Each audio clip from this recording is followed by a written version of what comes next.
La canicule qui entraîne des coupures d'électricité autour de Rennes. 68 000 foyers sont privés de courant ce matin.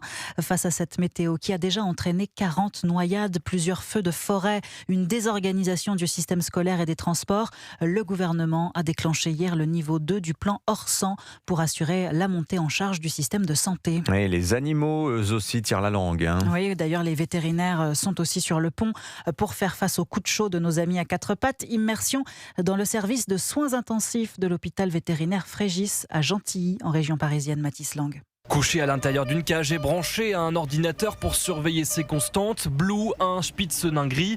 Le chien est arrivé il y a quelques heures après l'apparition de symptômes inquiétants. De l'agitation, de la respiration rapide, des troubles digestifs qui sont apparus assez vite. Yann Moumada est vétérinaire en soins intensifs. C'est un chien qui a tous les critères pour développer un coup de chaleur. C'est un chien qui a une trachée plus petite, qui respire moins bien, qui est assez poilu, un petit peu en surpoids. Son corps a atteint plus de 41 degrés, le seuil critique. L'urgence a été de le refroidir. Il y a une baignoire dédiée en inox avec un robinet branché à l'eau froide. On les refroidit, on pose le cathéter, on les sédate. Une sédation qui calme l'animal et limite ainsi sa production de chaleur.